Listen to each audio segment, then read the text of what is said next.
नमस्कार दोस्तों, चलिए जानते हैं झारखंड की 25 बड़ी खबरों को केवल 10 मिनट में। लेकिन उससे पहले आप यह वीडियो कहां से देख रहे हैं हमें कमेंट में जरूर बताएं और वीडियो को लाइक करके चैनल को सब्सक्राइब जरूर करें। झारखंड में भीषण गर्मी और तेज धूप का कहर लगातार जारी है, जिससे सुबह से ही गर्म हवाओं के कारण लोगों का बुरा हाल है। राजधानी रांची में पारा 44 डिग्री के पार पहुंच गया है और मौसम विभाग के अनुसार राज्य के कई अन्य जिलों में भी आज तापमान और बढ़ने की संभावना है। इस तपती गर्मी से फिलहाल लोगों को राहत मिलने के आसार नहीं दिख रहे हैं। झारखंड के मुख्य निर्वाचन अधिकारी ने बताया कि राज्य में 20 जून से मतदाता सूची को सुधारने का काम शुरू हो रहा है, जिसमें किसी भी असली वोटर का नाम नहीं कटेगा। इसके साथ ही उन्होंने 1 जून से 18 जून तक होने वाले राज्यसभा चुनाव की तैयारियों और पूरी प्रक्रिया की जानकारी दी और भरोसा दिलाया कि चुनाव निष्पक्ष होंगे। झारखंड के करीब 76% स्कूलों और उनके आसपास तंबाकू के इस्तेमाल के संकेत मिले हैं, जो बच्चों की सेहत के लिए चिंताजनक है।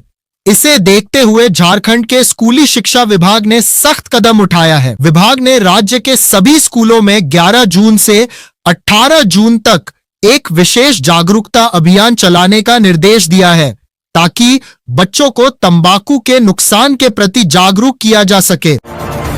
झारखंड के पूर्वी सिंहभूम जिले के जमशेदपुर में भीषण गर्मी और लू का कहर जारी है। यहां के बागबेड़ा इलाके में एक महिला अचानक बेहोश होकर गिर गई और उसकी मौत हो गई है। इस जानलेवा गर्मी के कारण जमशेदपुर के एमजीएम अस्पताल में भी लू की चपेट में आए मरीजों की भीड़ काफी बढ़ गई है, जिससे स्थिति गंभीर बनी हुई है।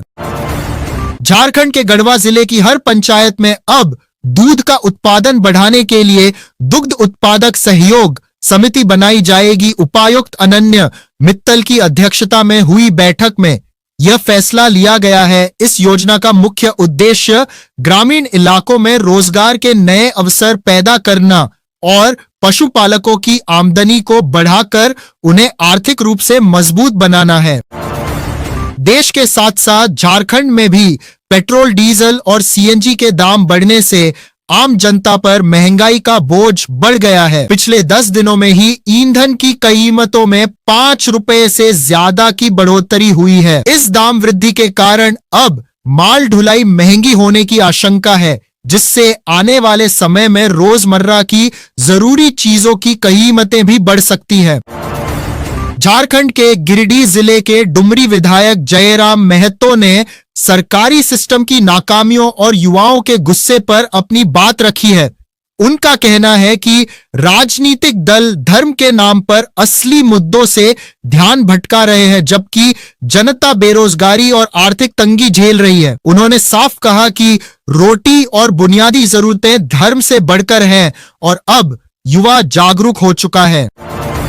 झारखंड के धनबाद जिले में टुंडी प्रखंड की कटनिया पंचायत के मिर्जापुर गांव में आंगनबाड़ी केंद्र के घटिया निर्माण को लेकर ग्रामीणों में भारी गुस्सा है। लोगों का आरोप है कि काम में खराब ईंटों और कम सीमेंट का इस्तेमाल हो रहा है, जिससे दीवारें तुरंत गिर रही हैं। ग्रामीणों ने बच्चों की सुरक्षा से खिलवाड़ का आरोप लगाते हुए दोषियों पर कड़ी कार्रवाई की मांग की है।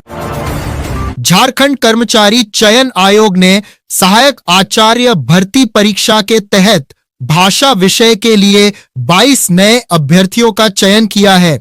इसके साथ ही सुप्रीम कोर्ट के आदेश के बाद पहले से चयनित 12 अभ्यर्थियों के आवंटित जिलों और कुछ की कैटेगरी में बदलाव किया गया है। आयोग के इस फैसले से नियुक्ति प्रक्रिया में शामिल उम्मीदवारों को बड़ी राहत मिली है। झारखंड में जेएमएम और बीजेपी के बीच सियासी जंग तेज हो गई है। जेएमएम महासचिव सुप्रियो भट्टाचार्य ने शहर में लगातार हो रही बिजली कटौती और जनता की परेशानी को लेकर केंद्र की नीतियों पर हमला बोला और इसे आर्थिक सामाजिक आपातकाल बताया है। वहीं बीजेपी ने पलटवार करते हुए इसे जेएमएम की हताशा और अर्बन नक्सलवाद की मानसिकता करार दिया है। झारखंड के सिमडेगा जिले की 2 बेटियों संजना होरो और पुष्पा कुमारी का चयन अंडर 18 भारतीय महिला हॉकी टीम में हुआ है। इस बड़ी उपलब्धि से पूरे सिमडेगा जिले और खेल प्रेमियों में खुशी की लहर दौड़ गई है।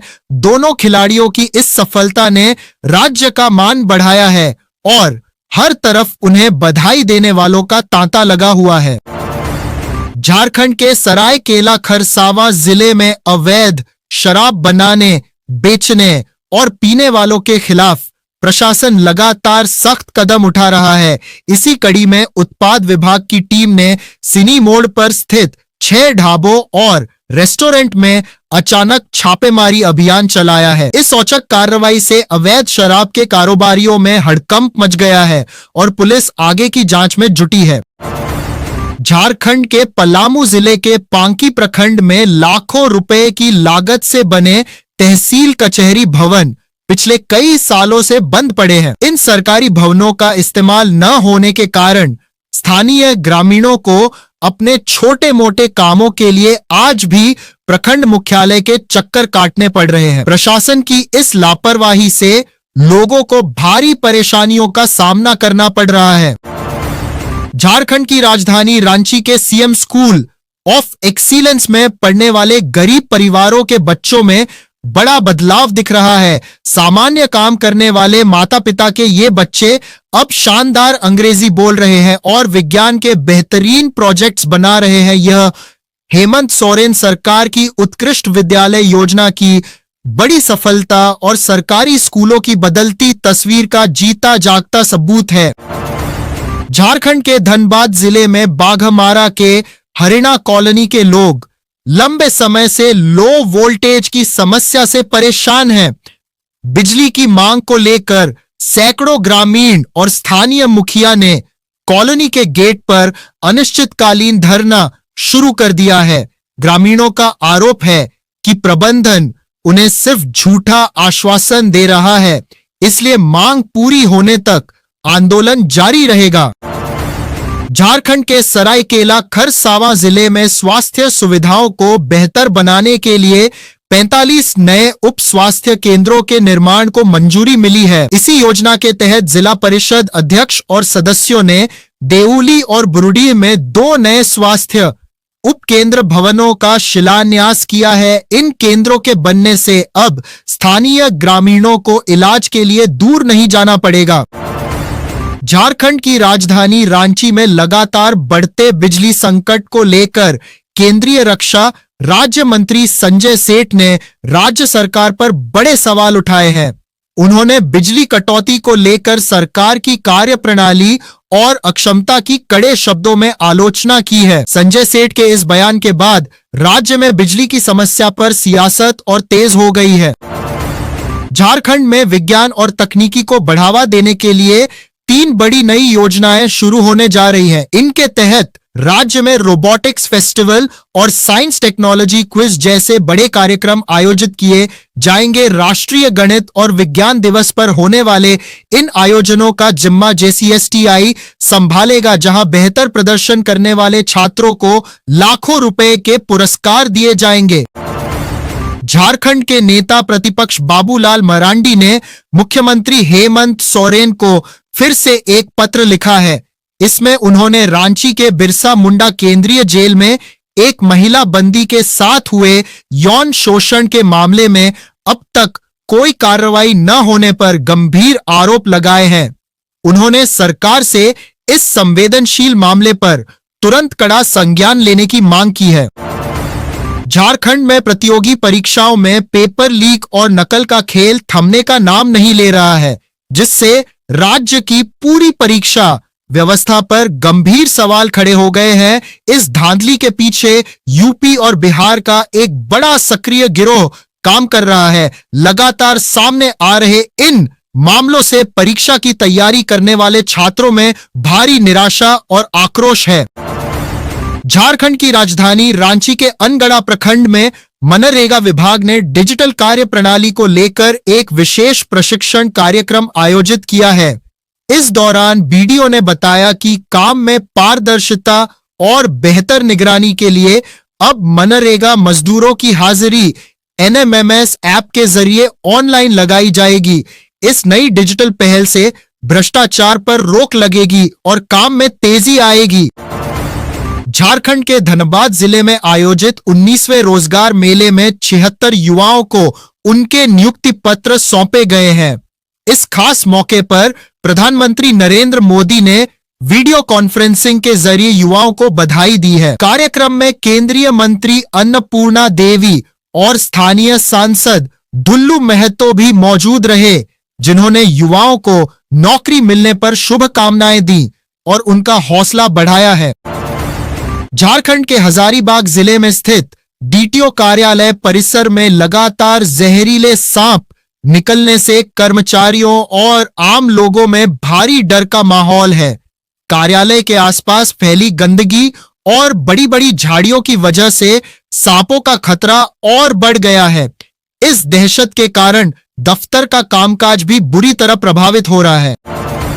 झारखंड में भीषण गर्मी और लू को देखते हुए मुख्यमंत्री हेमंत सोरेन ने जनता के हित में एक बड़ा फैसला लिया है। उन्होंने प्रशासन को सख्त निर्देश दिए हैं कि सभी सरकारी दफ्तरों और सार्वजनिक जगहों पर ठंडे पानी का इंतजाम किया जाए। जहां पानी की किल्लत है वहां टैंकर भेजे जाएंगे और काम में लापरवाही बरतने वाले अफसरों पर कार्रवाई होगी। झारखंड के लातेहार जिले के सरकारी दफ्तरों में अब कर्मचारी जीन्स और टी शर्ट पहनकर नहीं आ सकेंगे। जिले के उपायुक्त संदीप कुमार ने इस पर पूरी तरह रोक लगा दी है। उन्होंने एक नया आदेश जारी करते हुए सभी अधिकारियों और कर्मचारियों के लिए दफ्तर में फॉर्मल ड्रेस पहनकर आना अनिवार्य कर दिया है, ताकि दफ्तर की गरिमा बनी रहे।